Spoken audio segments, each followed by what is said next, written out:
নিশুথি রাত হোক বা ভোরের নিস্তব্ধতা, মৃত্যুর খবর পেলেই শাবল কোদাল হাতে ছুটে যান হাসান মিয়া। পাশে থাকেন তার দুই বিশ্বস্ত সঙ্গী। কবর খোঁড়া তার পেশা নয়, তবু এই কাজটি যেন হয়ে উঠেছে তার জীবনের দায়বদ্ধতা। বিনা পারিশ্রমিকে বছরের পর বছর মৃতদের শেষ ঠিকানার ব্যবস্থা করে চলেছেন তিনি।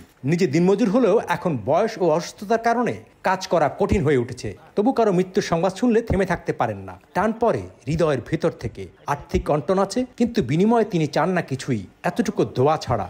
খবর খসলে কাউকে নিষেধ করা হয় না। 5 জন হোক, 3 জন হোক, 7 জন হোক, 10 জন হোক, কাউকে নিষেধ করা হয় না যে তুমি ধরো না, তুমি খুঁজছো না। আমরা লোক আছি 8-10 জন, এখন আছি 3 জন। 3 জনে মিলে করবো, যদি প্রয়োজন হয় আর লোকজন পাইতেছি না, আমরা 3 জনে করবো। কোনো সময় ধরেন 2 জন 3 জনে করছি। কবর খোঁচা এটা তো মানুষ হিসাব করে, এটা কবর খোঁচা একটা শখ, এই জন্য দৌড়েই আমি সব জায়গায় যাই, এটা কবর খুঁজি। শুরু করলাম ওই যে ধরেন আরো 5 জনে 5টা করছে, ওটা দেখা থেকে এটা আমি শুরু করছি। আমি করতেছি মনে করেন 20-25 বছর। মানে আমার আব্বারটা খুঁজছি, আমার ছোট ভাইকে খুঁজছি, আমার ছোট ভাইয়ের বোনটা খুঁজছি। বাবা আমার কবরটা খোঁচার সময় একটু কষ্ট লাগছে, ধরেন বাবা মা জন্মতরে বিদায় করে দিচ্ছি, আর পাবো না, এরকম একটু কষ্ট লাগছে। বর্ষার সময় খুঁজছি, ওই উপরে ধরেন টিন দিচ্ছি বা পলিথিন দিচ্ছি, তারপর খুঁজছি। তাহলে বৃষ্টিটা ওই ভিতরে পড়বে, যেন ওটার ভিতরে না পড়ে, ওটা যেন না বেজে।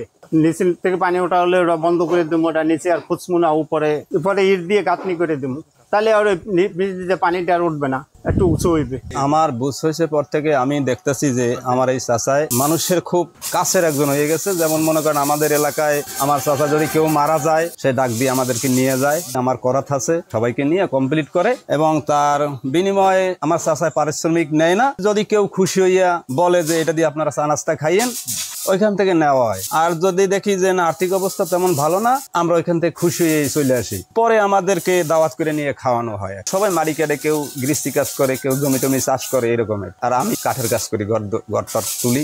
যদি আমরা খবর না পাই, কেউ ডাইকে নিয়ে যায়। আর যদি আমরা খবর পাই, তাহলে আমরা ইনশাআল্লাহ আমাদের ইচ্ছাই চলে যাই, আমরা যাবো যদি আমাদের আয়ত্তের ভিতরে হয়। আর যদি না জানি এখন তো, তাহলে তো আর ভাই যাওয়া হয় না, বুঝছেন। এটা তো মনে করেন আমরা বেশিরভাগই করি যে সবের আশায়, আল্লাহ পাক যদি এর বিনিময়ে যদি মাফ করে বা আল্লাহ যদি কিছু সওয়াব দান করে, কে কি দেবে না দেবে এটার দিকে আমরা তাকাই না। 15টা কবর খুঁজলে 15 দিন আমার কোনো ইনকাম নাই, যা আছে ওই নিয়ে বউ বলে পোলা লইয়া কোনো রকম।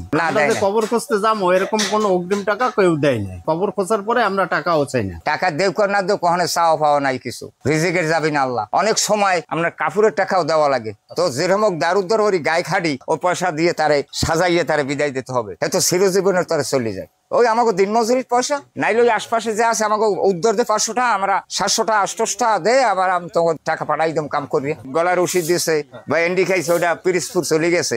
এখন ওইটা তো আইতে লাশ দেরি হয়ে গেছে, ওটার তো বেলার ছাড়িয়ে দেয়, ওরে থোয়া লাগবে, রাইতে আর দিন নাই, আর বৃষ্টি আর বন্যা নাই, ওটা অনেক থইতে হইবে লাশ কবর খড়িয়া। আমার এক নামে চিনে, হাসান নামে, অথবা ইব্রাহিম খলিল সেন বেহারা। সেই মুহূর্তে কৃষি কাজ করে, সংসারই করে।